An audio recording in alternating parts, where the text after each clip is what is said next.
Hey, welcome to Firescale Audiobooks. If you enjoy our audiobooks, please consider subscribing to the channel. Also, feel free to share your review in the comments section below. Please, save your pleasantries. Do you have anything else to say to me? He asked coldly, narrowing his eyes. Point two. His eyes were filled with anger, as was to be expected, and another emotion too. One, I couldn't quite put her finger on. Point two. She had no idea what he was thinking. He had taken the time to come here, and yet he had asked his secretary to discuss the contract with Zhuo Tianhao in his stead. It seemed that the Zhuo family didn't mean enough to him for him to bother leaving the car. Point two. That's right. That meant she didn't mean anything to him either. After all, he was the CEO of King's Group. Why should she? What happened last night wasn't even worth mentioning to him, right, too? She heaved a sigh of relief, gaining some courage from these thoughts. Point two. Mr. Jean, I have something to ask of you, too. He raised his eyebrows and looked at her impassively. After a moment, his stare started to make her nervous. Point two. She swallowed her saliva, looking down and not daring to look up again. That piece of land that you just bought doesn't belong to Zhuo Tianhao. It's not his to sell. It belongs to me and my mother, and I hope you can return it to me. 2. The corners of Jean D's mouth curled up, as if to mock her for overestimating herself. Point two. Miss Zhuo Tianhao personally mortgaged this land to King's Group. Right now, the Zhuo family is in debt for a large sum of construction money that we lent them. This piece of land legally belongs to me now. Please tell me, why should I give it to you? 2. He isn't mentioning what happened last night and this morning. So I thought, could it be that he's angry I didn't call him? 2. She could tell that he didn't have any special feelings for her. So why did he keep pestering her? 2. And why was the president of King's Group handling such a small case as the one with the Zhuo family himself? 2. He took the time out of his day to come along, but decided to wait in the car. Point two. So AI wasn't a fool. Naturally, she knew that he was waiting for her. Point two. He was waiting for her to take the bait. Mr. Jean, let's get straight to the point. I have nothing. I need that deed and that house. If you want to get something from me in return, just say it. In my current situation, I don't really have another choice. 2. Oh, 2. If Jean D was being completely honest with himself, he was surprised. He hadn't expected her to choose such a straightforward method. Point two. After leaving the hospital that morning, he had immediately decided he would have a formal discussion about his needs and her salary when she called in the afternoon. After all, she was the first person he had met that he could be intimate with without an allergic reaction. Point two. Jean D preferred to make such things formal. He wasn't a man who enjoyed wasting time. Point two. Today, however, she seemed to be on some kind of power trip. Point two.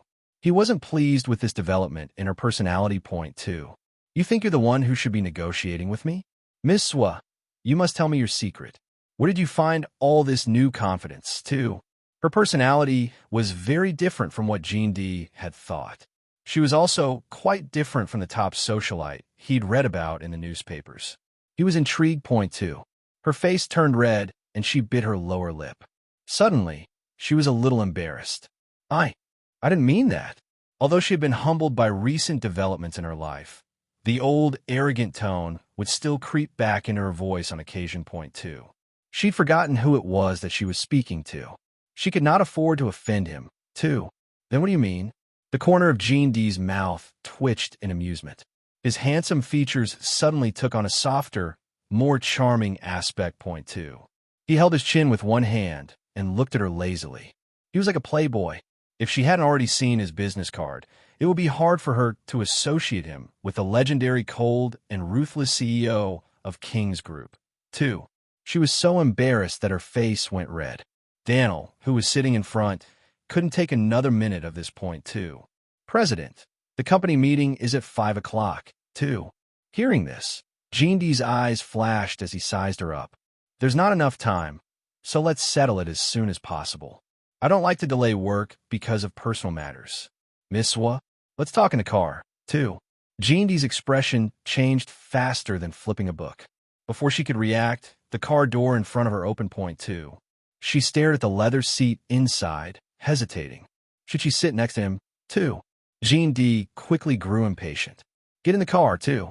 She sat in the car as fast as she could. Point two. After that, Jean D did not speak again. This time, the person who spoke was Daniel from the front seat. Point two. He handed a contract to her and smiled. Point two. Miss Swa, first of all, I want to tell you that this is a win-win deal. You are really lucky to be given such an offer, too. She picked up the contract, her face darkening as she read. Point two. A relationship agreement between a man and a woman. What was this? My boss intends to officially start a relationship with you for 1 year. After that, according to our respective feelings, we can extend or terminate the agreement at our discretion. The content of the agreement is as follows. If you sign it, you will be Mr. Jin's legal girlfriend from now on and will be protected by the agreement. Of course, you can also ask Mr. Jin to pay for your mother's medical expenses within the agreement, where you can move out of the Zwa family according to your own wishes. 2. He would pay her, 2. What kind of relationship was this? 2. She stiffened and didn't say a word. Daniel added with a smile. Coney Suring Miss was current reputation in Binhai City. Well, this opportunity really is the only option she has if she wants to recover her former status. 2. This guy was a fox. A golden-furred fox, but a fox nonetheless, too. He spoke in a tone of utmost kindness, and yet he was using her weaknesses against her to coerce her into accepting. Point two. And yet, too. I'm sorry, I refuse, too. She may have done many stupid things in the past, offending many, and even driving Z to completely hate her. Point two. And yet, too, this did not mean that she would ignore her gut feeling now. Point two. Yes, I do want my flower shop back, but I don't want to get it in this way, too. Daniel looked stunned, and Jean D's eyes darkened. Still, he smiled. Point two. Seeing the boss's cold smile, Daniel broke out into a cold sweat, fully aware of the rage this expression was hiding. Still, he tried his best to persuade. Point two. Miss Swa, I feel that this agreement would be highly beneficial to you. It's not a bad thing. Why don't you take a closer look at the agreement before making a decision? 2. She closed the agreement with a smack and placed it on the seat beside her. Then, she turned around and got out of the car. Before she left, she did not forget to say, "Sorry to disturb Mr. Jin's precious time. Just pretend that I didn't say anything." 2. And then she got out of the car without looking back. Point 2. Daniel could feel the frigid atmosphere fill the car immediately after I left. Point 2. He was sweating profusely and did not know what to do. From behind him, Jean D only said, 2. Drive, 2. Daniel was in a trance when Jean D reminded him in an indifferent tone, 2. Isn't it almost 5 o'clock, 2? Does that mean I'm responsible for the delay? He thought frantically to himself. Point 2. Daniel was so frightened that he immediately asked the driver to start the car. Point 2. How could I have refused him? 2. 2. In a rage, she had refused the agreement of Jean D. And yet, I, as she walked away, couldn't help but let out a sigh. Already she regretted her decision. Point 2. How could she not regret it? She knew what such an agreement between herself and Jean D would entail. Daniel had also said it clearly enough. There would have been many benefits to her accepting. Point 2. Moreover, Jean D was born with beautiful, unblemished skin that made both man and God angry. And even if she treated him like a human-shaped inflatable doll, she would still get her money. Point 2. Why had she let herself reject such a good deal in a fit of anger? 2. Hey, why are you sighing? Here, this is the amount you asked for. I've saved it into this card for you. The password is my birthday. You can return the money to that jerk Chun Z first. And if Annie ever needs more money for hospital bills in the future, you just let me know. I'm on my own now, so I have plenty of money to spare. Besides, if I run out, I still have my brother. You didn't call him husband for nothing. If he knew, he would definitely have given the money to you without a second thought, too. So AI smiled and took the card from Lei Xiao Xiao. She was so touched that she couldn't speak. Point 2. Forget it. I'm already embarrassed to trouble you. So how can I trouble Lei Ting? Besides, both of you don't want to rely on your family to survive. As your friend, how can I burden you, too? The hospital fees were not a small amount. In addition to the cost of resuscitation, there was also the expensive imported medicine for her mother's paralysis.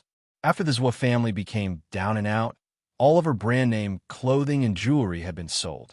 Her father had stopped spending money on her mother's illness 4 years ago. Point 2. So I had saved up all that money bit by bit, plus the occasional income from the flower shop point two. But now, even the flower shop too. We're a family. What happens to Annie is my business. How can I not care?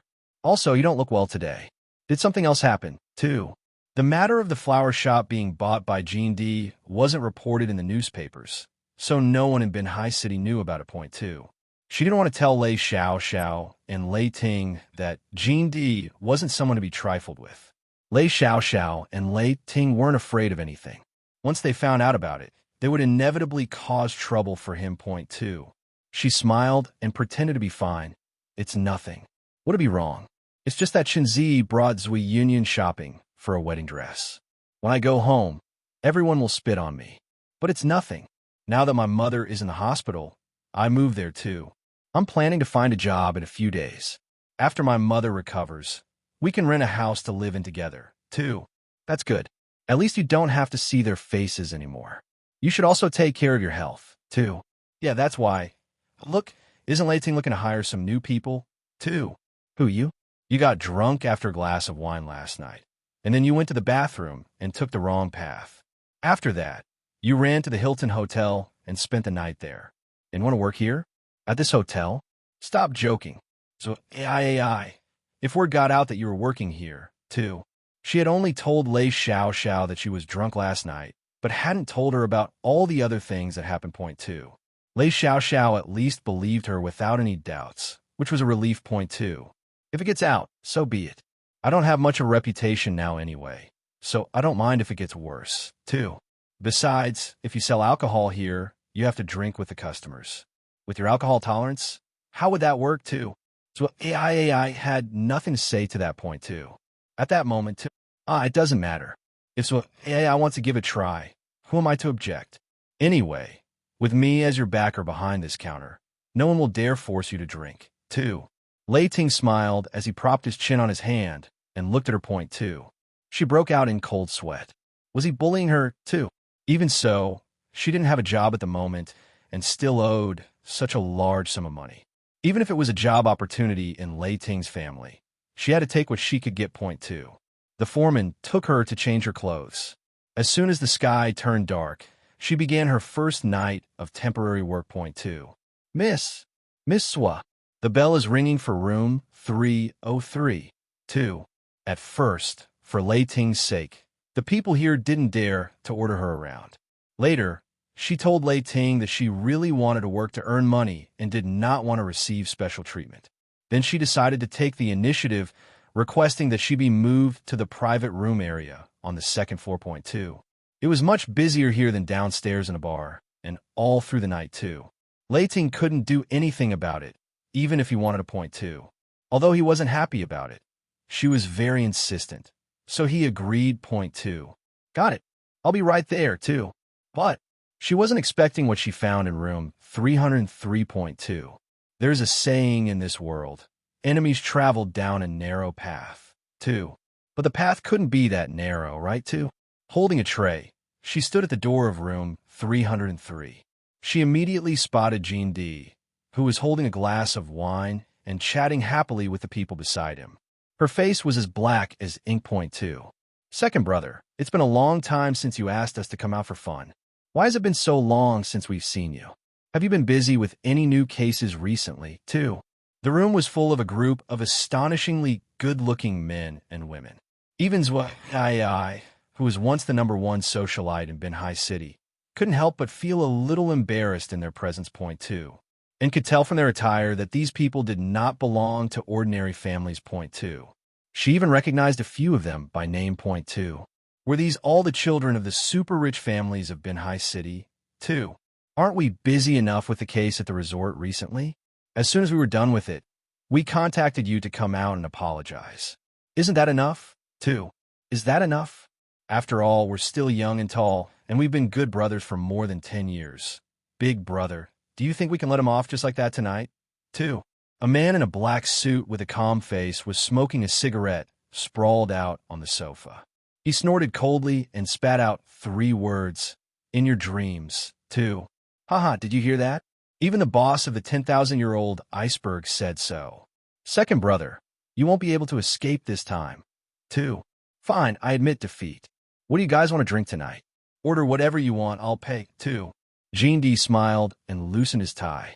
He reached for the wine on the table, and his eyes swept over her like floating clouds.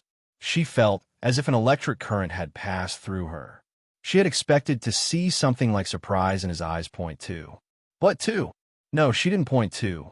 He glanced at her as if he were looking at a stranger, and went on chatting and laughing with the people around him. Everything around her suddenly felt like a dream. Point 2. She furrowed her eyebrows, trying to erase the strange feeling that had come over her and slapping a professional smile on her face. Point 2.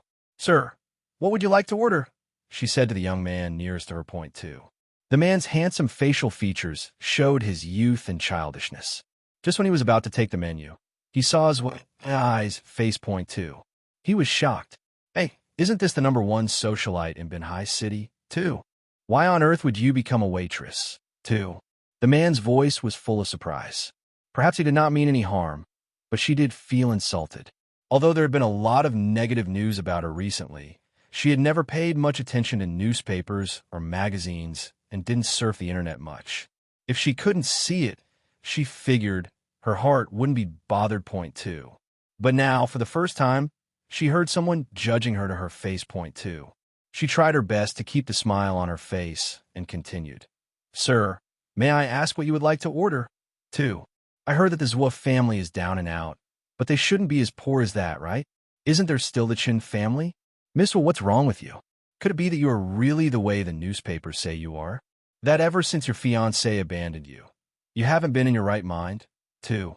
The smile on her face could not hold on any longer, but she still held the wine plate and did not move or say anything. At this moment, the other person who had just spoken also spoke with a smile. No way. At least she used to be the #1 socialite. Isn't it too degrading to be a waitress? Are you considering changing careers? It's much easier and cleaner to earn money than this, right? In a place like Huayin, there were not many decent waitresses. Point 2. She had known about this before, but she felt that as long as she kept herself clean, it wouldn't be a problem for her. Point 2. She didn't care about the rumors, but she also didn't expect that someone would say these things to her face on her first day of work. 2. What are you saying? I think Miss Wa is just here to have fun. After all, she is a classy woman. How could she really come to work? Second brother, what do you think, 2? Gene D didn't say anything. Instead, he held a glass of wine with his slender fingers and took a sip. His eyes swept over her, and the smile on his face suddenly became a bit playful. Point 2. I don't know her. How would I know what kind of woman she is, 2? All right, I forgot.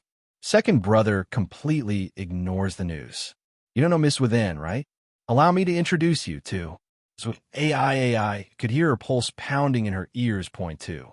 This man lied so leisurely, as if nothing had ever happened between them. Point 2.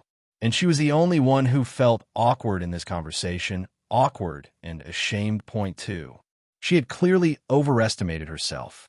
This job, she really couldn't do it, 2. I'm sorry. I'll get another waiter to take your order right away. 2. Oh, Miss Wood, don't go. Sit down and talk to us, 2. She quickly escaped from the private room, but the men's voices were still clamoring behind her. Point 2. Gene D looked at AI's retreating figure, and the carefree expression he just had on slid off his face. Duan Boyi, the delightful who had just caused such a ruckus, complained to him with a sad face, 2. Gene D, to be honest, I've never been so rude to a girl in my entire life. Second brother, this time, I've really committed a grave sin for you, 2. Fourth brother was also heartbroken. I never realized second brother was such a pervert. It's fine if he doesn't touch women, but now that he finally met someone he can touch, why is he still playing like this? I'm done. Miss was about to cry just now. I really can't bear to do that.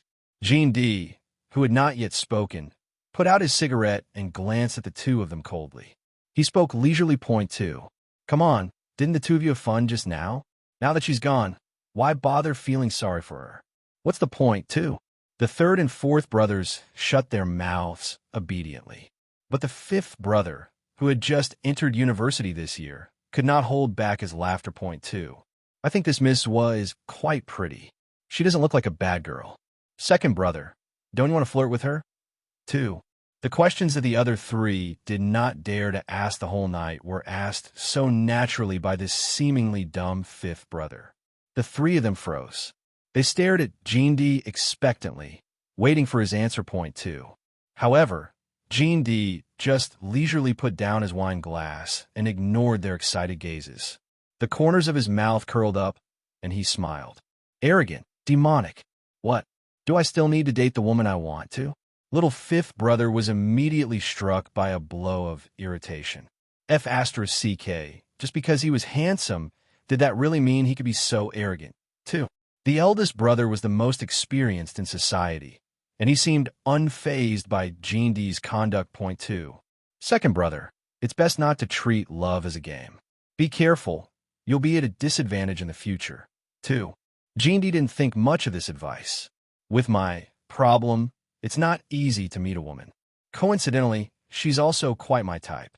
What's the point of being pretentious in bed? Besides, everyone knows what's going on at home this year. If I can solve my problem, at least I won't have to endure the old man's way of matchmaking this year, and I can finally have peace and quiet. 2. Although third brother understood, he still sighed. But that girl isn't a thing. If you make her unhappy, how do you know she won't reject you? 2. Gene D had always been arrogant and domineering. His methods were swift and decisive in the business world. He had won every battle and was quite brave.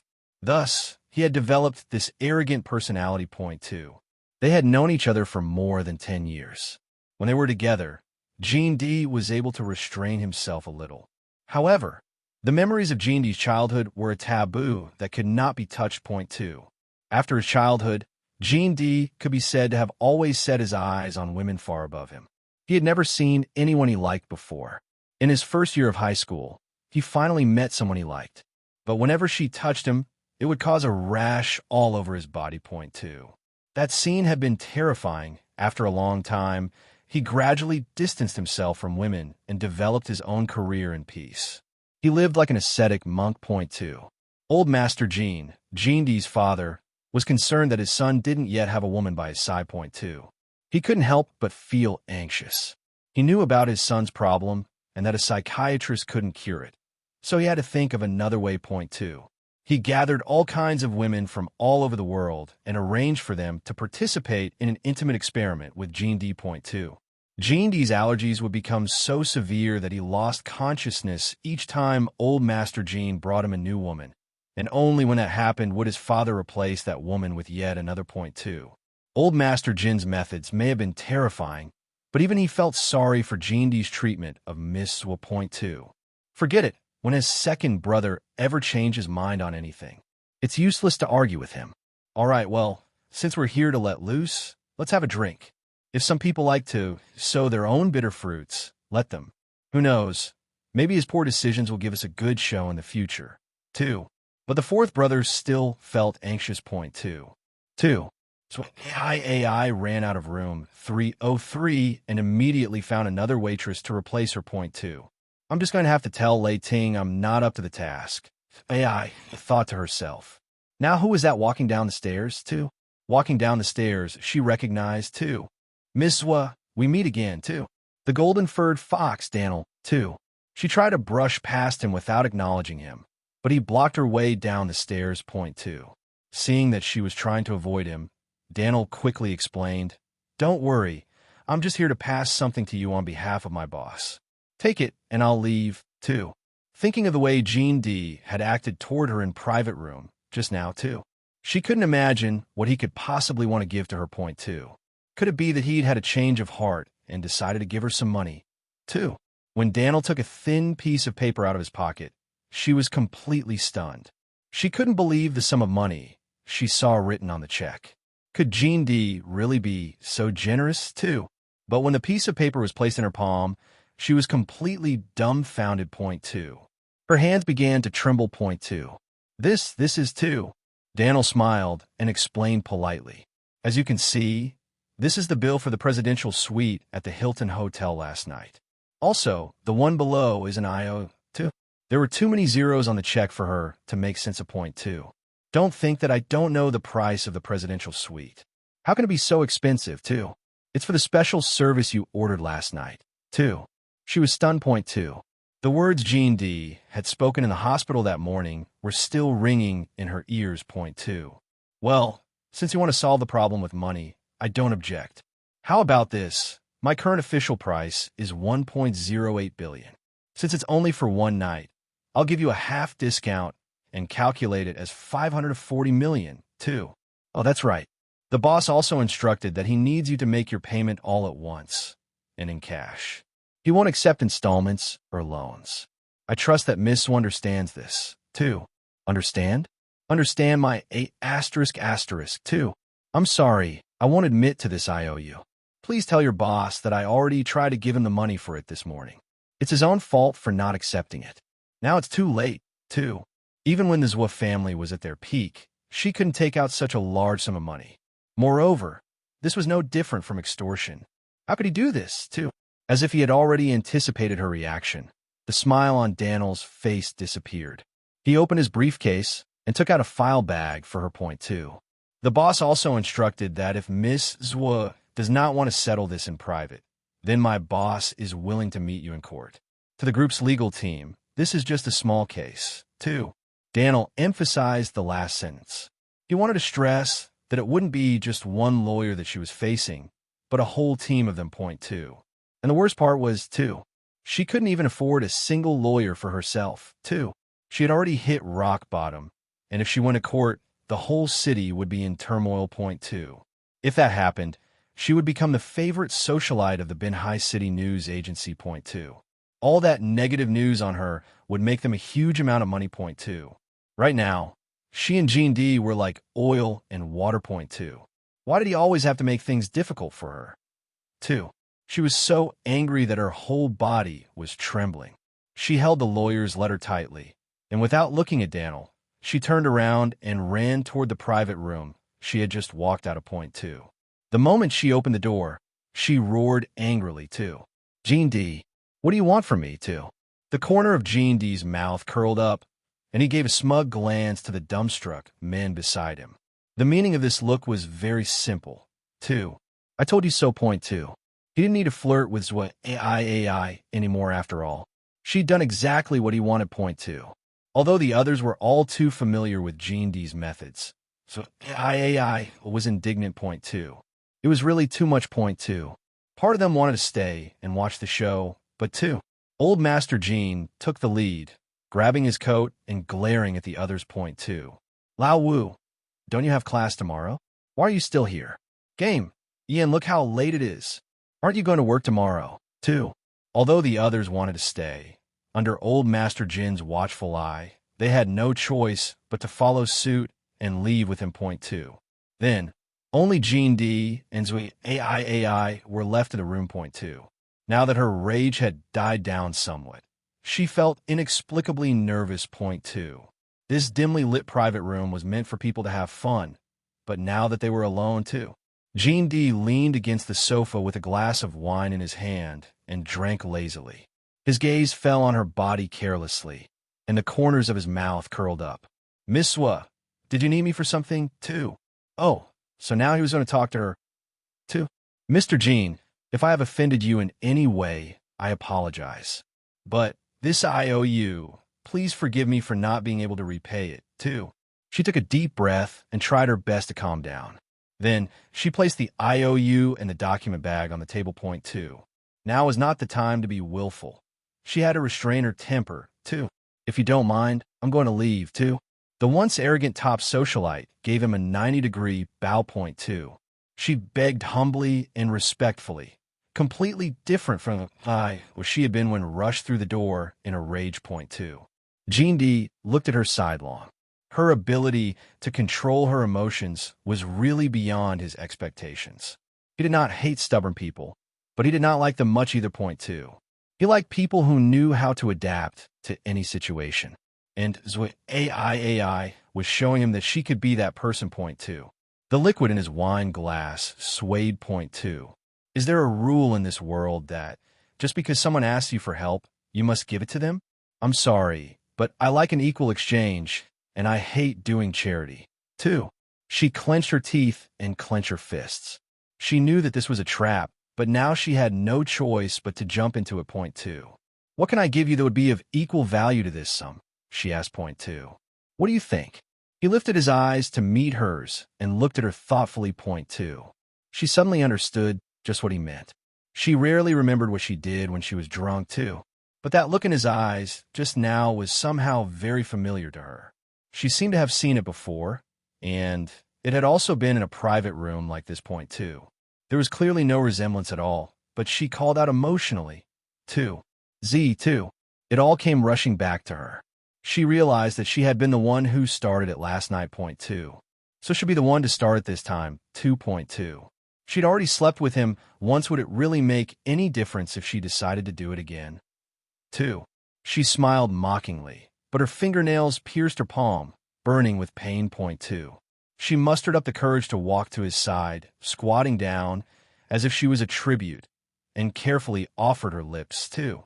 His chest under her palm trembled slightly. Was he actually nervous? How funny. Point two. How could a person like him be nervous about a person like her? 2. He was Gene D. Point two. A man who was high and mighty. Any woman would want to climb into his bed. But the current her was nothing. Woman, you really are special. 2. He did not know whether he meant that as praise or not.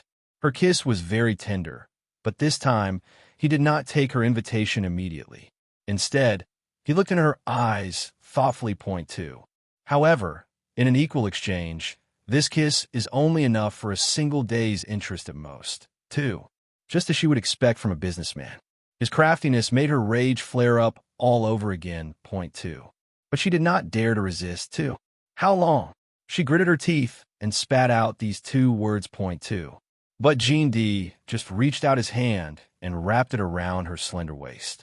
There was nothing strange about her body. The fragrance and softness of her made him comfortable. She felt like home. Point two. This feeling was, for him, completely unprecedented. Point two. He smiled. Until I'm tired of it. 2. What? Didn't the contract you gave me this afternoon say, 2? I'm sorry. That contract was based on how I was feeling toward you at the time. You rejected me in the afternoon, which made me very unhappy. Now things have changed considerably, too. He said it as if it was a matter of course, as if she had really done something wrong to him. Point two. The new contract might not be as satisfactory as the previous one, but you have no choice but to agree to it. Do you? 2. He grabbed her chin firmly, and his insufferably dark gray eyes shone down at her like stars. Point two. He was smiling, but in his smile there was a bone-chilling coldness. Point two. There was a world in his eyes, but he was the only one in that world. Could it be that he was a very lonely person? As soon as this thought came into her mind, I could not help but laugh. Point two. How could it be? He was Gene D. Point two. How could he be lonely? His world was rich and colorful. Perhaps he would tire of her soon. But just as he said, she had no other choice. Point two. From a moment Shinzi abandoned her, all of her choices have been taken away. Point two. Fine, I'll sign it too. 2. So why did you give up so quickly? Lei Ting asked, frowning. He had just heard a report that she was troubled by the guests in the private room, and he was about to go up to take a look at the situation. Point two. But in the end, I walked down on her own. Point two. She was neatly dressed, and the smile on her face was as usual. Yeah, it seems that this job is not suitable for me. I just went to the first private room to take their orders, and even that was too much. I think I'd better find another job to try. 2. Lei Xiao laughed gloatingly. See, what did I say? The bar isn't suitable for you. Even if you enjoyed the job, you wouldn't be able to make any money at it, too. She knew perfectly well that Lei Xiao was just joking with her. Point two. But she'd really hit a sore spot. So AI smiled stiffly and continued to lie. All right, no matter how bad it is, I still have a small flower shop to support me. Don't worry about me. 2. Lei Ting still felt that something was wrong. So did something happen? 2. She winked at him. What's wrong, husband Lei? Why are you so worried about me? Could it be that you've really fallen in love with me? 2. Lei Ting rolled his eyes at her. All right, I'm clearly worrying over nothing. Let's hurry up and leave. 2. She stuck out her tongue and changed in her own clothes, happily saying goodbye to Lei Xiao and the others. Point two. However, the moment the door of the bar closed behind her, the smile on her face dropped. Point two. At a corner not far away from her, a familiar black car was parked quietly in the shadows. Point two. From the distance, a slender figure could be seen quickly getting into the car under the streetlights. The car started immediately and disappeared at the end of the road into Ben High City. Point two. There was no Jean D in the car. She frowned and did not ask, although it was strange. Point two. Daniel sat next to her and said with a smile, as if he had seen through her worries, "2. Mr. Jean just had something too important to do at the company and went to handle official business. I will send you to Mr. Jin's other place. He will be back later tonight." 2. Her face immediately turned red with embarrassment. Point two. Daniel just smiled inexplicably. Point two. "Forget it," she said, defeated. "You can think whatever you want of me, too." Both the master and servant were as cunning as foxes. Point two. How is she going to live with Jean D? This is a new agreement that Mr. Jean has drafted. "Please take a look at it, miss," Daniel said from beside her. Point two. This time, she calmly flipped open the agreement and read it carefully from beginning to end. Point two. Halfway through, she started to tremble uncontrollably. Point two. This is very different from the one you showed me this afternoon, right, too? The one she'd seen earlier had said that Jean D would return the little flower shop to her and pay for all of her mother's medical expenses. Point two. But in this new agreement, all the compensation terms have been given a prerequisite. Point two. Only after I successfully pleased Jean D would she receive her compensation. Point two. In other words, if Jean D was unhappy too, wouldn't she be doing her work for free? That's why I said earlier that you were very lucky. You really should have seized that opportunity, too. Daniel pushed his glasses up the bridge of his nose as he said this, feeling as though he could finally be somewhat straightforward with a you. Point two. But Zoya was not feeling very grateful.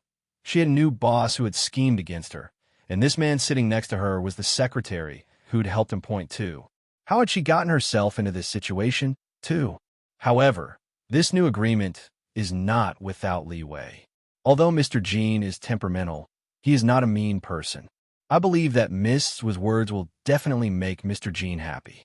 Mr. Jean is very generous. As long as Miss Wa does a good job, this is just a drop in the bucket, too. She knew that what Daniel said was the truth, but she still had a knot in her stomach. Point two. Because it was just now dawning on her that she had sold herself. Point two. Yes, Jean D was an immensely rich man without an equal in the world. Point two.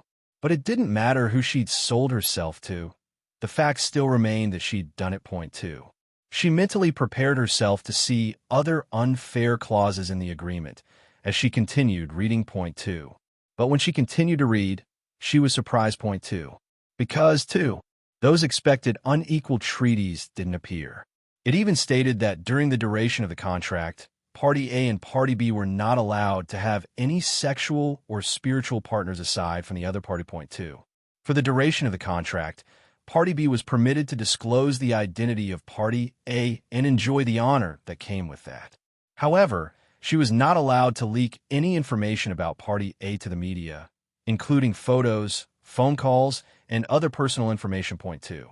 This meant that she would be able to assume the identity of Jean D's woman from now on, if she so pleased.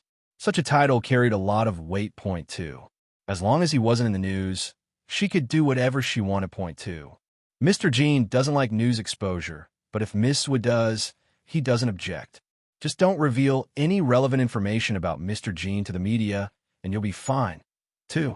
Daniel's words confirmed what she'd understood from reading the contract, and she was shocked by how absolutely fair these terms were. Point two.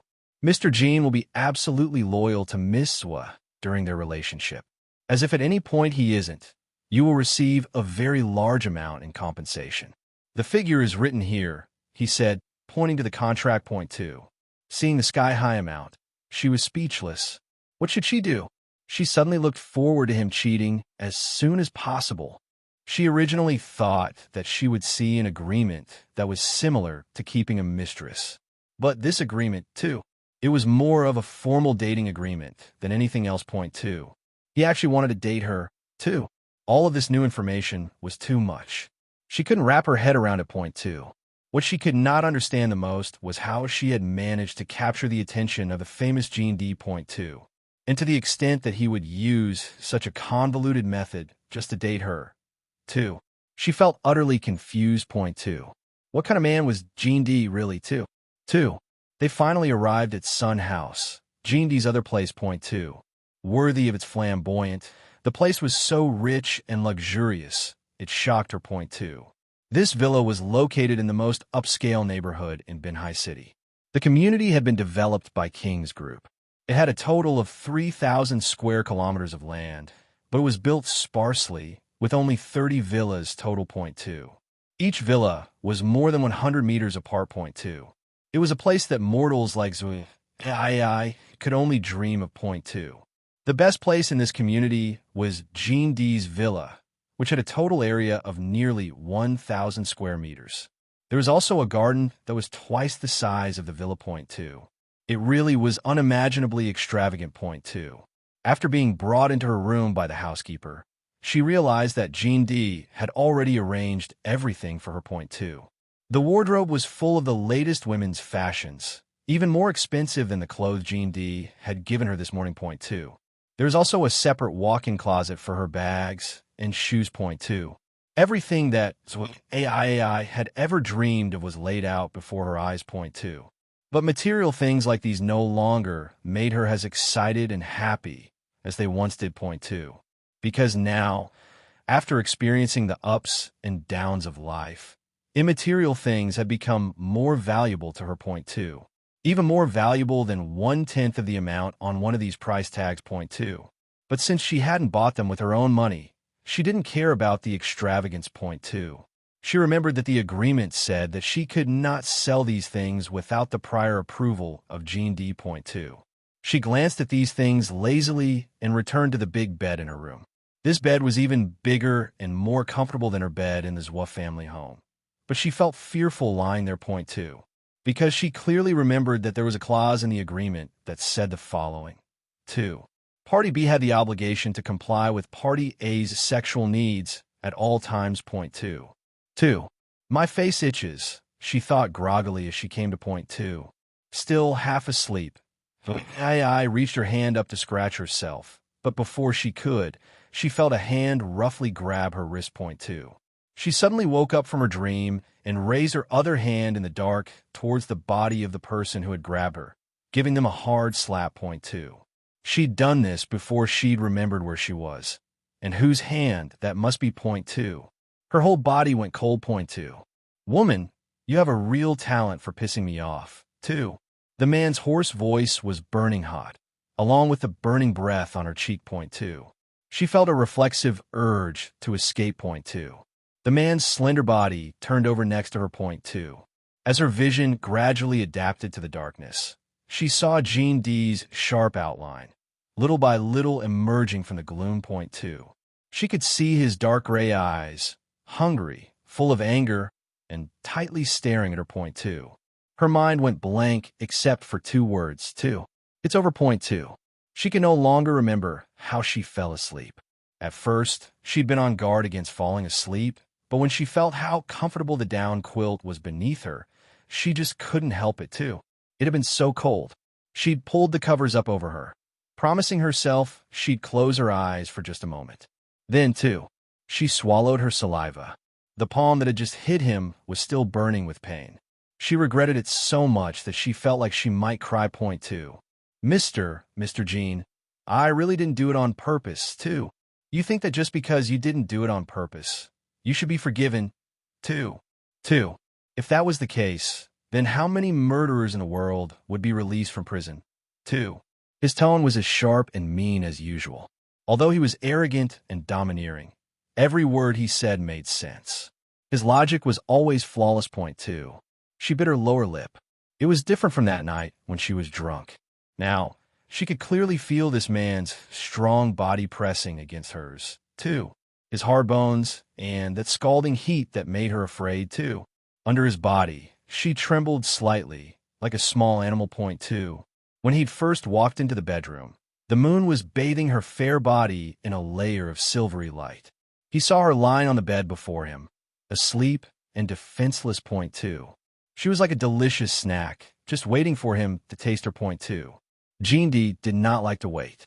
He would immediately take action if he wanted to. So he took action, but she struggled, too.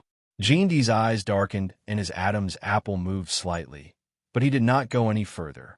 She buried her face into the down pillow and did not look up at him point two. This made him unhappy. He reached out and pulled her chin up so that he could look at her point two. When he did, he felt a touch of moisture on her chin, and his brows furrowed point two. "You're crying, too." She was silent point two. Growing even more irritated, he moved his body closer to hers. His voice was cold point two. "Answer me, too." She stared at him stubbornly, the corners of her eyes sparkling. Her hoarse voice was filled with determination, and she suddenly said, "Too. Go on, do it too." He did not move. She added, "Do as you like. Since I signed the contract, I won't regret it. I wasn't awake just now, and my mind was still a little muddled, but now you can do as you like, whatever you like. I'll cooperate with you, too." Her voice was obviously trembling, but she said what she felt she had a point two. Jindy could tell she didn't mean it point two. He smiled mockingly. "Unfortunately, I have no appetite for unwilling snacks today, too." This time, it was her turn to be surprised point two. She thought that while she was asleep, he'd already, too. He suddenly got up and turned on the light point two. Only then did she realize that he was still wearing a suit. She stared at his slender, perfect legs encased in their expensive-looking fabric as he loosened his tie, disappearing into the nearby walk-in closet point two. She hadn't noticed the walk-in closet there before. The butler hadn't pointed it out to her point two. She let her mind wander, and before she knew it, Gene D was already back in the bedroom point two. He was bare-chested and only wore a towel too. His body was even more perfect than the male models in fashion magazines, with beautiful muscles, too. She was stunned point two. He lazily lifted his eyelids, catching her hot gaze on his skin, and the corners of his mouth curled up in a smirk. "It isn't too late to change your mind, you know. Maybe you'll even perform well tonight and make me happy enough to return the flower shop to you. Do you want to try, too?" Her face flushed red, and she just barely stopped herself from throwing a pillow at him point two. But fortunately, this time, before her clouded judgment caused her to make a big mistake, Gene D had already walked into the bathroom and closed the door point two. The room grew quiet again, but the image of Gene D's naked chest was still lingering in her mind point two. She noticed that his smell still lingered where he'd lay on the bed point two. It was like cigar smoke and wine mixed together. Beneath that, an inexplicable lemon-like aroma, a very clean and pleasant smell point two. And not like Z smell at all point two. But the more of it she smelled, the more she started to like it too. The sound of the shower drifted in from the bathroom. She did not know whether he had let her off the hook out of kindness, seeing that she was unwilling, or whether he really wasn't that interested in her at the moment point two. Either way, it seemed as though he wouldn't be doing anything to her tonight point two. She silently breathed a sigh of relief. Still, this whole situation was exhausting point two. This man was far too unpredictable point two. Every time she confronted him, she felt as if she was being played by him. No matter what, their relationship was just a contract. As long as she kept her heart safe and waited for him to tire of her, everything would be okay point two. That's right, she thought to herself. Just keep your heart safe, too. Don't provoke him, and no matter what, certainly don't fall in love with him, too. As long as she stuck to that, she would be fine point two. When Gene D came out of the bathroom, he saw as what AI's slim body relaxed on the bed in deep sleep point two. He walked to the side of the bed and looked at her peaceful, sleeping face, as well as the wet tears at the corners of her eyes. His eyes darkened slightly. He reached out to hold her little hand on the duvet. Soft, so soft, almost as if there were no bones in it at all, too. Just as he expected point two. This woman was his antidote. No matter how he touched her, he would not have any reaction. The corners of his mouth curled up slightly. For the first time in a year, he was in a good mood. Zhang Xiao's medical plan was very clear. As long as he spent more time with her, the symptoms of his allergic reaction might become lighter and lighter. Perhaps in time, he would become just like an ordinary man. So this little woman was very important to him. His diagnosis and the treatment method was not strict, so he hoped that professionals would not delve too deeply into it. Point two. And in return, he could give her everything she wanted: love, money, a glamorous life. Point two. But the only thing he would not give her was love. Point two. Because he did not love her, and he wasn't in any hurry to fall in love. She was his antidote, that was all. Point two. When Jean D walked out of the room, the butler had been waiting outside the door for a long time. Point two. Jean D put on a bathrobe and told him lazily, "I will be staying in the other master bedroom tonight." 2. "It's ready, sir." 2. When AI woke up, the sun was already shining. Point two. She wanted to keep burrowing into the comfortable big bed. She was on the verge of drifting back to sleep before she suddenly remembered what happened last night and sat up as quickly as if she'd been burned. Point two. She quickly looked around the room and did not find any trace of Jean D sleeping there. Point two. She was relieved. It seemed as though he was, if nothing else, a man of his word. Point two. When she walked out of the room, the housekeeper was already waiting for her. She learned from the housekeeper that Jean D had left very early. Point two. She was shocked for a moment, but soon heaved a sigh of relief. After breakfast, she changed her clothes and prepared to go to school. When she walked to the courtyard, the butler asked her kindly, "Miss, do you need a driver to take you to school?" 2. She recalled the car that Jean D took yesterday. If it was driven to the school gate, the news of her being a mistress would probably spread in less than 10 minutes. Point two. "No need. I'll take the bus." 2. The mountain was not far from the city center, and the public transit was quite convenient. It was just that the garden and the villa area were too big. It took her a long time to walk out, and when she got on the bus, she realized that there was a very serious problem. 2. She had changed her clothes yesterday, and when she left the villa this morning, she had also grabbed a bag at random. Point two. She had left in such a hurry that she had completely forgotten that she had no money on her. She was stuck at the entrance and did not move. The driver looked unhappy.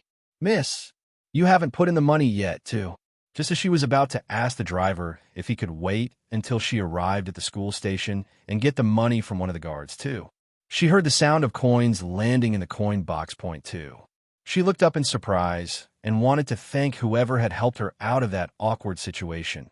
But when she saw their face, her expression froze. Point two. "Oh, hey, sister. Why are you taking the bus?" "I hope you don't mind, driver. This is my sister. I paid for her, too." Zui Yunyun had a smile on her face, quietly and elegantly acting like a good sister. So AI's eyes went cold. She didn't want to be entangled with Zui Yunyun anymore. Point two.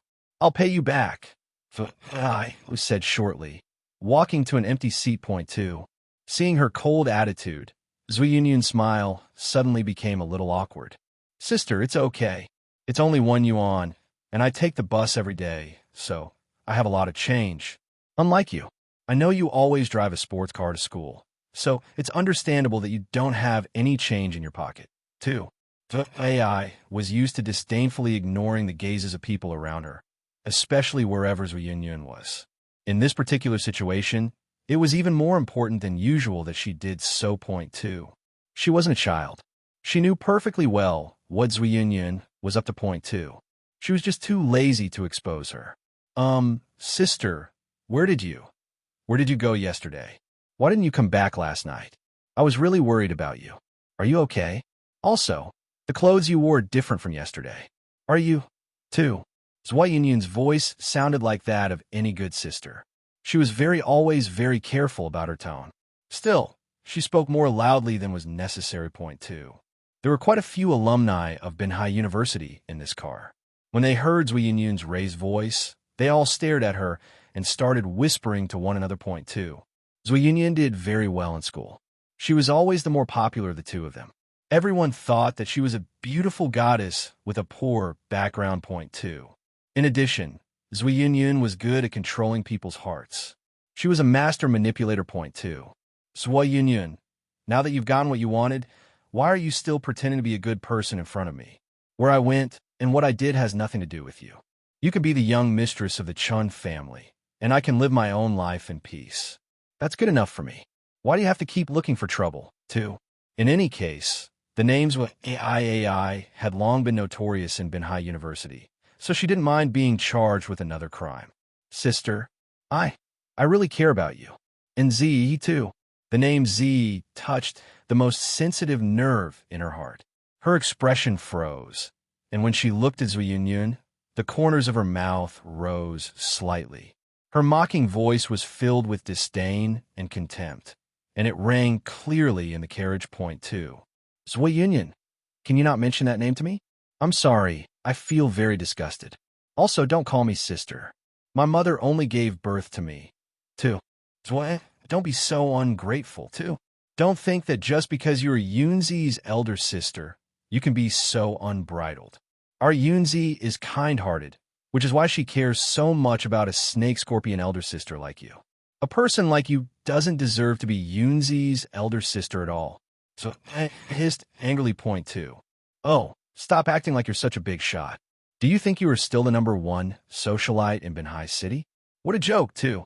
Zui Yunyun's delicate and pitiful expression made the other Binhai University alumni on the bus full of resentment towards AI. Each of them was ready to sympathize with the most popular girl in school point two. So AI did her best to turn a blind eye to these people's mockery. When she saw the bus stop sign, she stood up point two. The door to get out of the car opened, and just as she took a step, too, someone pushed her from behind point two. She'd gone into the walk-in closet this morning only to discover that the shoes were all high heels. This morning, she picked the pair that best matched her outfit, and they happened to be stilettos point two. So when she was pushed, she easily lost balance. She twisted her ankle, and her entire body knocked hard against the curb outside point two. She was already prepared to get her face disfigured and close her eyes, too. The group of people still in the bus were probably gloating as they took out their phones to take photos, too.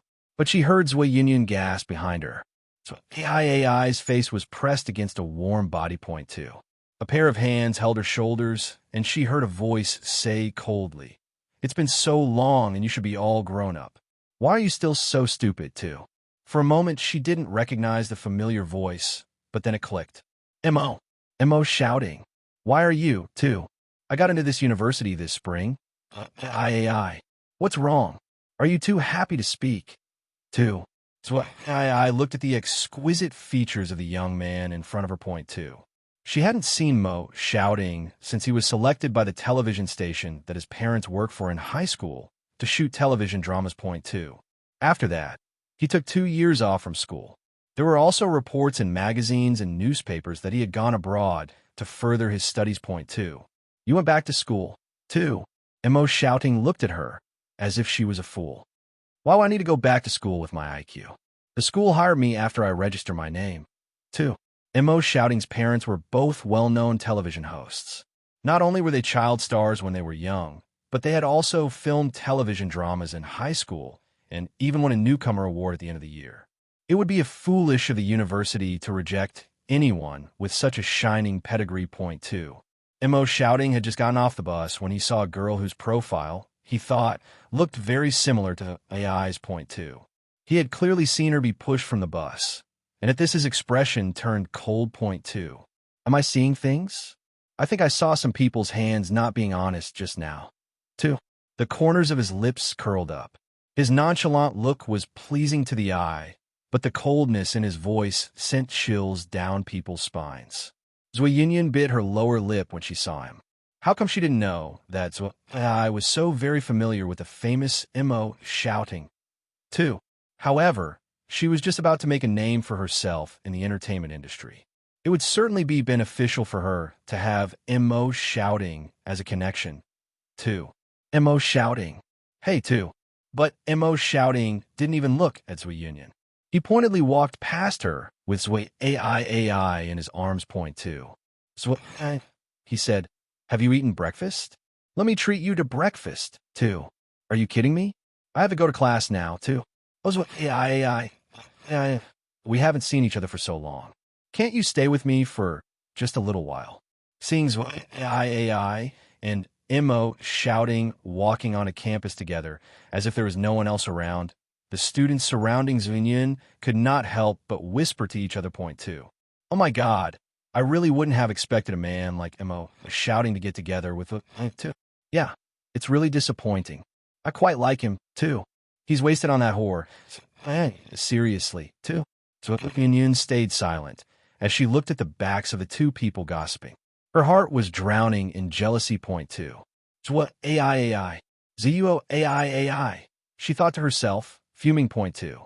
Why, in the eyes of all these outstanding men, is there only you, too? I must destroy you, completely destroy you. Only then can I rest easy, too. Two. How's your home now? On the way to AI's class, Imo shouting was wearing a cap and sunglasses. He was not as eye-catching as before, but there were still many people looking at them. Point two. She was a little embarrassed and wanted to walk further away from him, but every time she took a step away, he would follow her. Point two.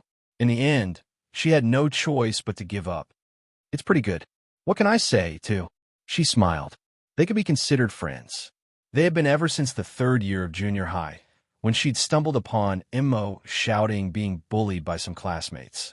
So AI was the same fearless and lawless character then as she was now. Point two. She'd been the one to defend him from bullies. Point two. And ever since then, Immo shouting had liked to follow her around. Point two. So I saw the newspaper. Two. Two. You broke off the engagement with Chun-Zi? He asked cautiously. Point two. So what AI had always treated Mo shouting as her little brother. Even if he would flirt with her jokingly on occasion, she had never taken it to heart. Point two. Yeah, too. What? He had long known PF the relationship between Zwa AI and Chun-Zi. When he first met her, he knew that the two of them were childhood sweethearts, and Chun-Zi loved her dearly. He would do anything to make her happy. Point two. Mo shouting had thought that he would never have a chance with AI because she was already taken. Point two. It's nothing. It's just that we're not suitable for each other anymore. She smiled and brushed it off. Point two. During his period of filming television dramas, no matter how busy he was, Mo shouting would look for news about AI on the internet. Even if he didn't know everything about what happened to her, he would still know a thing or two about it. Point two. Including this change with Chun-Zi too. But she talked about it so indifferently, almost as if nothing had happened. Point two. He didn't believe the news initially, but seeing AI now and thinking that Chun-Zi must have done something to hurt her, he wanted to kill the B*****. Point two. Well, it's fine. You shouldn't have given up the entire forest for a big tree anyway. He smiled playfully. Point two. She couldn't help but laugh and gave him a push as she always did when he joked around like this. Point two. Oh, what forest? I'm getting old. There are only two kinds of men left for me now. Good men who are already married and men who haven't grown up yet. I can't do anything with either kind, so I've decided to cultivate my character instead. 2. Although it was written in Jean D's agreement that she could rule the world in his name, but she didn't say anything about that. Point 2. And she didn't want it anyway. It was better to hide her relationship with Jean D, even if it might be tempting to brag about it to the whole world. She was a newswa AI now. All she wanted was to live a peaceful life. Point 2. What AI? Mo's shouting stopped in his tracks. She smiled and turned around, only to see the expression on his face suddenly become very serious. I'm a good man, unmarried, and I've already grown up. So AI stared at him for a moment. Point 2. Under his expectant gaze, she burst out laughing. Ha! Mo shouting, what kind of joke are you playing with me? We've known each other for so many years. Don't play around. 2. The expression on his face instantly froze. It's as unbelievable as the sun rising in the west for someone like you to like someone like me. So please don't tease me. A little brother teasing his big sister will be punished. 2. She smiled at him and touched his cap, just as she had when she stood in front of him and saved him from the bullies back in junior high. Point 2. Little brother, I'll take care of you from now on, she'd said. Point 2. He had always remembered this sentence. Whatever, I'm going to be late for class. See you later, superstar, too. Her words pulled him back from his memories. He was about to say something more, but she had already hobbled toward the classroom in her high heels. Point 2. He felt a little helpless, but he could only laugh it off. Anyway, her engagement with Chun-Zi was broken off, and his chances would definitely be better than before, right? So I had just sat down in the classroom when a dialogue box popped up on her phone. Point two. Mo Shouting's appearance at Binhai University caused a commotion this morning. Thousands of fans blocked him for a group photo, causing serious truancy in class. I have returned to the office, too. She couldn't help but laugh. She stuck out her tongue and secretly felt lucky that she'd run fast to get to class. Point two. Just as she was about to put away her phone, an instant message notification flashed on the screen. Point two. She opened it and saw Mo Shouting's Little Red Riding Hood profile picture that didn't match him at all. Point two. Sister Wolf, call me Sister Wolf, he'd written. Point two. Sister Wolf, we can't have lunch together anymore. I'm going back to the office. Next time you're free, you have to treat me to lunch. I finally got you to agree. Two. Because she had once saved him from bullies, she jokingly referred to herself to a big bad wolf. Then, Mo Shouting naturally became Little Red Riding Hood. Point two. Later, when Instant Messenger became popular, he naturally found a Little Red Riding Hood picture to change his profile photo to. Point two. Then he sent her a funny picture of the big bad wolf to match his. Point two. She didn't take it that seriously and changed her profile picture to it. She hadn't changed her profile picture since. Looking at it now, she felt quite nostalgic for those days. Point two. Oh, to be back in high school. She was strapped for cash, but lunch with Mo Shouting would be very nice too. All right, notify me when you set the time. P.S. I'm completely bankrupt, so you're paying, too. Mo Shouting quickly replied with two contemptuous emojis. She smiled and was about to put her phone away, but at that moment, her phone lit up with a new text message notification. Point two. She opened it and saw it was from an unfamiliar number. It was written in a very cold and aloof manner. Point two. It said that they had lunch plans together at 11 minutes and 30.2 seconds. She was stunned for a moment. When she saw the astonishing 8-digit phone number, she had a vague idea of who it might be. Point two. There seemed to be only one person in her memory who would use such an ostentatious phone number.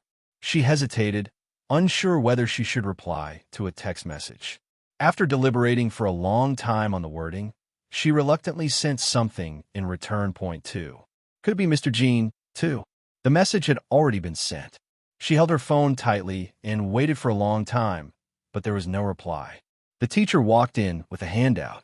She frowned and had no choice but to put her phone away and focus on a lecture. Point two. However, the moment she tried to forget about the text, she felt the phone vibrate.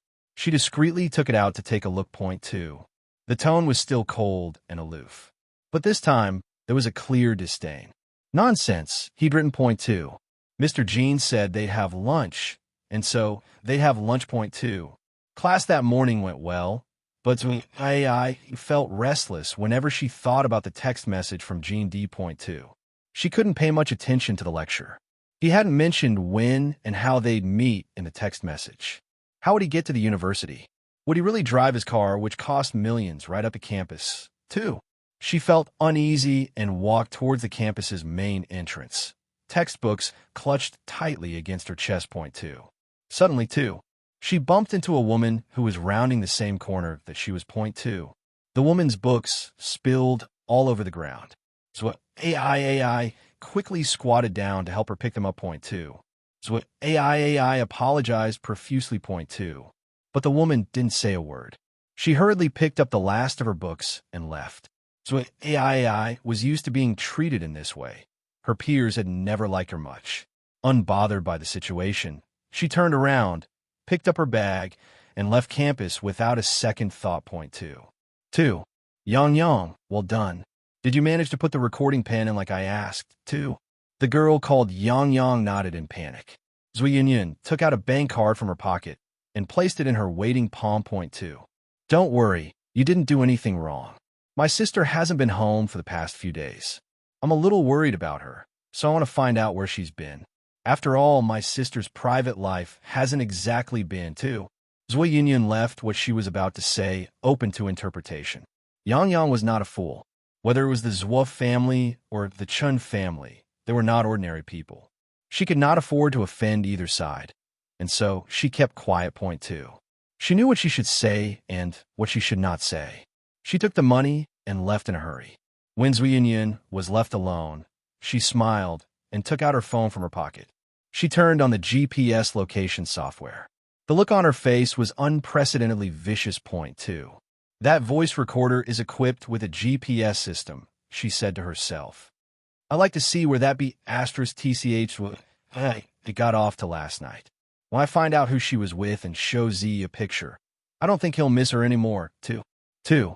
So AI received a text with the name of the diner just before class ended. She was relieved that he hadn't come to pick her up. Point two. She had heard of this restaurant. Apparently, they had a famous chef from France and received only 20 guests per day. Going there for lunch was a luxury. Point two.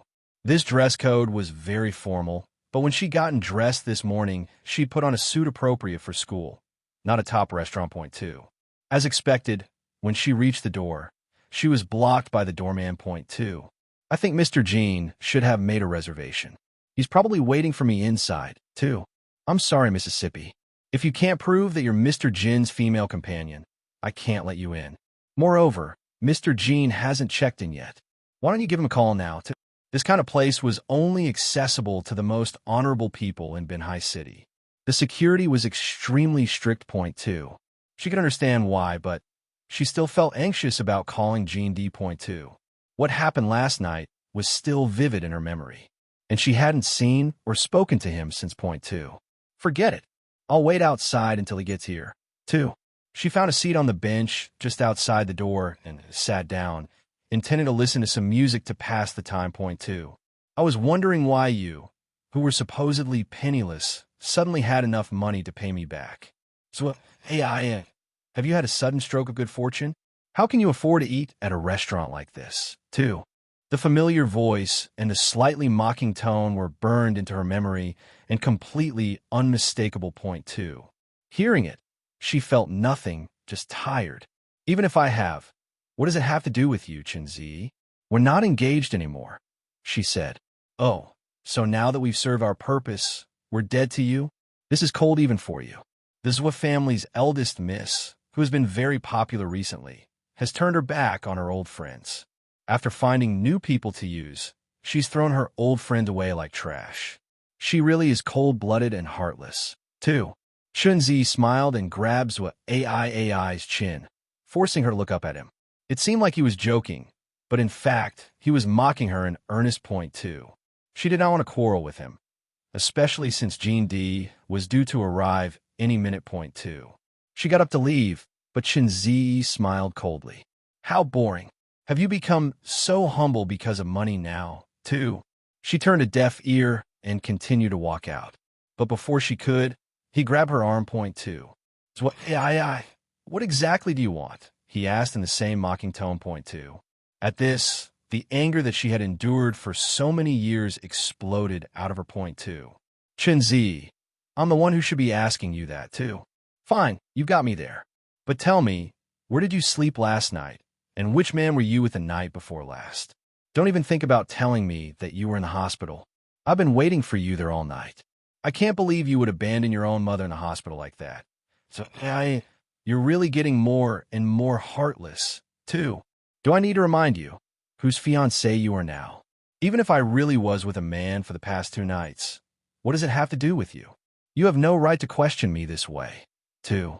It was fine that he was with Zuinya now, but when he acted as though he still had some sort of claim on her, I couldn't help but get angry. Point 2. And it was because of him that Chun had gotten so angry she fell ill. He had no right to criticize her for leaving the hospital. Point 2. Oh, I have no right. So, I'll show you whether or not I have a right to. Chun Zi's voice suddenly turned cold, and the expression on his face grew terrifying. She struggled to get rid of him, but he held her tightly and dragged her in the direction of a high-rise hotel next door. Point 2. Her blood ran cold. Chunzi, let go of me. What are you doing? Hey, let go of me, too. He was unmoved. Doesn't everything have a price? Don't you... You seem to have no problem having sex with other men for money. And there aren't many people in Binhai City who are richer and more powerful than me. Since you have the time to please those men who aren't as good as me, you might as well be direct with me and just ask. I can give you more money than they ever could. I can give you whatever you want. Anyway, you're sleeping with others, and now you're sleeping with me. It's not a big deal, right? 2. Chenzi dragged her into the hotel. She struggled to turn her head back and saw a black car parked nearby that looked like the one she'd seen Jean-D in yesterday. She was so anxious that she almost cried. Point 2. For some reason, she did not want Jean-D to misunderstand her relationship with Chenzi. She did not understand Jean-D, but she knew that Chenzi had conflicts with King's group, and by extension, with Jean-D. The situation was bad for everyone involved. Point 2. Chenzi, even if I'm a whore, I still have the right to choose my customers. I said I won't sell myself. I won't sell myself no matter how much money you give me. Let me go, too. As she shouted, she stretched out her leg and kicked Chenzi in the shin as hard as she could. Point 2. Chenzi was not prepared. He could not help but moan aloud in pain. He let go, and she broke free from him and ran out of the hotel. Point 2. Seeing her figure disappear from his sight, Chenzi's face was as black as ink. However, he did not chase after her. Instead, he turned around and walked to a corner of the hotel's lobby. He pulled out Zui Yunyun, who was hiding there in the shadows, and sneered. Point 2. Well, why are you here? 2. I advise you to give me a truthful explanation. Otherwise, you don't want to know what I'll do to you. Chenzi snarled. Point 2. Zui Yunyun was frightened by his expression. Not long after following the GPS to this place, she'd spotted Chenzi dragging another woman here. Point 2. Although she always tried her best to ignore all the gossip about Chenzi, when she saw it in person, she couldn't help but feel some heartache. Point 2. She didn't have the same capital as what AI. She didn't dare to criticize Chenzi's life. Point 2. But she was his fiancée, too. She began. Point 2. Your stalking's way AI. His gaze turned cold, and his voice turned even colder. Point 2. She couldn't help but shiver. How is that possible? How could I do that to my sister? Believe me, I just happened to be here. 2. She tried to kiss his hand, but he brushed her away with a look of disdain. Point 2. By chance? Then what is my soon-to-be fiancée, Miss Zui Yunyun, doing at a hotel notoriously for lovers? Could it be that she too? Zui Yunyun's face suddenly grew pale. Point 2. Chenzi smiled coldly. Point 2. Zui Yunyun, I want to keep the engagement between us for the time being, so don't challenge my bottom line. If you dare to attack AI, I will show you personally what hell is too. 2. When AI ran out of the hotel, she automatically looked around for Jean-D's black car. Point 2. She didn't see it. Relieved, she started walking back toward the restaurant, too. But suddenly, a car came around the corner and blocked her way. Point 2.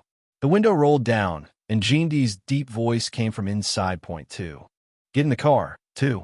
She didn't dare to ask any questions. She just walked around to the other side and got in the car. Point 2. He flipped through the iPad in his hand and said to the driver, go to the Green Leaf in the city center, 2. The Green Leaf was the best Japanese restaurant in Binhai City. Luxury seafood from all over the world could be eaten there, and it was all shipped fresh, not as frozen products. Point 2. However, the price was shockingly high, and even she had only been there once or twice on special occasions. Point 2. She didn't dare to ask why he suddenly changed places to eat. The restaurant he booked was limited seating. When he booked it, he would probably have paid half price for the meal as a deposit. Point 2. If he just left like this, he would definitely lose all the money he'd put down. Point 2. Although it wasn't her money, it felt like a waste of especially now that she was living in reduced financial circumstances. Point 2. Well, why don't we go to our reservation? We're already here at the restaurant. 2. Jean-D tapped on the screen carelessly, his eyes twinkling. Oh, I'm not going to. Said try not to panic. Point 2. I suddenly lost my appetite. He raised his eyebrows. Why? Do you have a problem with that, too? Her heart skipped a beat. Could it be that he'd seen something after all? Her voice was a little hoarse when she replied. Point 2. Well, I came a little late. Are you angry that I kept you waiting? 2. If you were late, why on earth would I still be sitting in my car? 2. The man's domineering and arrogant tone was the same as usual, but this time it made her sigh in relief. Point 2. That was true. A man like him would never wait around for a woman. Point 2. She was really thinking too much. When they arrived at Greenleaf, he got out of the car first. The place on her arm, where Chun-Zi grabbed her, was already bruised. She was just worrying about how to cover it when the driver wordlessly handed her a long-sleeved coat .2. She was stunned for a moment, but she didn't dare to say anything more and put it on. Then, she got out of the car to chase after Jean D.2.